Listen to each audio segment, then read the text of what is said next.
Nous avons parlé que sur la terre, maintenant, il y a des angoisses. Et nous avons dit que l'angoisse, c'est une anxiété extrême interne. C'est ce qui fait que quelqu'un marche dans la route. Il oublie qu'il est en plein centre, dans le boulevard. Il se parle, croyant qu'il parle à quelqu'un parce que son intérieur est parti. Son intérieur est angoissé. Au risque qu'on peut même l'écraser. C'est pourquoi la tristesse n'est pas une bonne chose. Et la Bible nous dit que la joie du Seigneur est notre force. Quels que soient les problèmes, les situations que tu traverses, et la joie de servir l'Éternel. J'ai dit, et la joie de servir l'Éternel. Dans le temps favorable ou pas favorable, sers l'Éternel. Dieu, comme il est fidèle, à son temps, il agira. Même quand tu vas perdre l'espoir, Dieu est fidèle. Il ne peut jamais se renier. Ce qu'il a promis, il va faire. Et il le fera certainement. Le psaume 107, le verset 19. Psaume 107. Le verset 19 à 20, la Bible dit: dans leur détresse, ils crièrent à l'Éternel et il les délivra de leurs angoisses. Il envoya sa parole et les guérit. Il les fit échapper de la fosse. Alléluia. Lorsque l'âme est abattue, il arrive des moments où tu ne sais même pas prier. Les murmures de ton âme. Comme Dieu connaît l'homme, il te connaît très bien.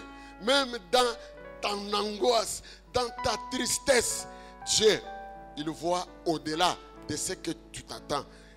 Il voit au-delà de ce que tu vis maintenant. Mais j'aimerais souligner une chose. Quand quelqu'un est angoissé, rien ne peut le réjouir. Alors rien, même la nourriture, ne peut pas le réjouir. Il n'y a qu'une seule chose qui délivre l'âme, c'est la parole de Dieu.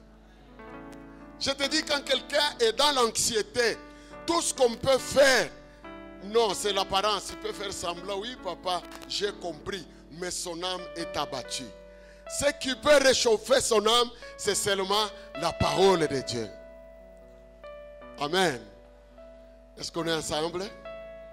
Je vous dis, la parole de Dieu, c'est la nourriture de l'âme.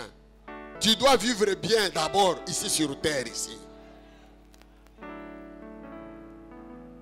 Commence le ciel sur la terre. Que ton règne et que comme sur terre, comme au ciel. C'est-à-dire Dieu voudrait que les païens qui nous entourent se convertissent par nous voir nous. Ils nous voient notre façon de marcher, notre façon de s'habiller, notre façon de faire des choses, notre façon de réussir, notre façon de nous comporter, que ce soit à l'université, pendant que les amis font des courts-circuits, toi tu fais de bons circuits, pendant que les gens trichent au travail, volent, toi tu es correct, tu deviens un témoignage. La Bible déclare: ayons un comportement correct, surtout avec les païens, et qu'ils voient que nous sommes les enfants de lumière pour qu'ils viennent vers nous. Aujourd'hui, c'est difficile, même au travail. On ne sait pas à qui on va se fier. Parce que tout le monde est dans les magouilles. Tout le monde est dans les circuits.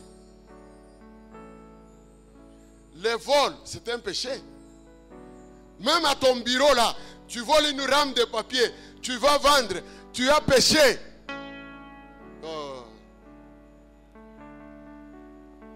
Tu prends $10 dans la poche de ton mari, tu as volé. Je te répète qu'avec, si tu te fais un sacrifice, tu verras que tes ennemis seront sous tes pieds. Jésus, après avoir fait ce seul sacrifice, il s'est donné lui-même. Il a terminé. Il est assis à la droite du Père.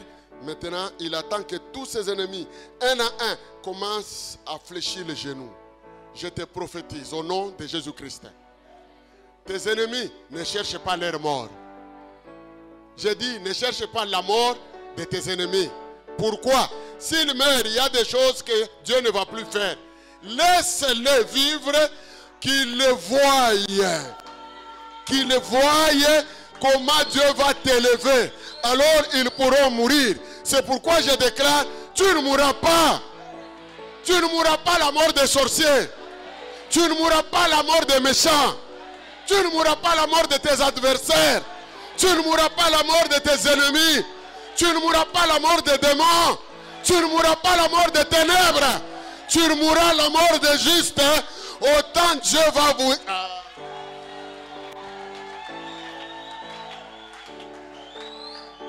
Écoutez, ta vie est dans la main de Dieu. Je répète, ta vie est dans la main de Dieu. Et la main de Dieu soutient le ciel et la terre. La main de Dieu.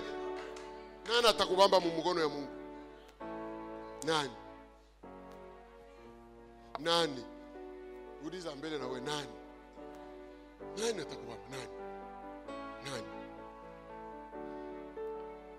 Nous avons les guerriers forts dans le combat. Tu ne mourras pas comme ça, espère.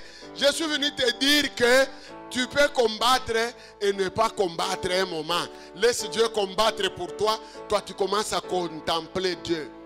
L'ange de l'Éternel dit, Abraham, Abraham, ne tue pas l'enfant. Abraham retient. Dieu ajoute. Maintenant, je confirme que tu me crains. Est-ce que vous pouvez comprendre ça? Abraham a quitté son père, sa patrie. Il a laissé sa famille, son clan. Il a suivi Dieu. Dieu lui a donné beaucoup de promesses. Mais quand il arrive là pour sacrifier son fils, Dieu lui dit, maintenant, je confirme que tu me crains. Parce que tu ne m'as pas refusé ton fils unique. Pour te dire que rien ne remplace le sacrifice. Il a dit, allez, c'est fini. Il a délié l'enfant. Est-ce que Mambo Rishi a parlé? Mambo Rishi a parlé. Qu'est-ce qui s'est passé?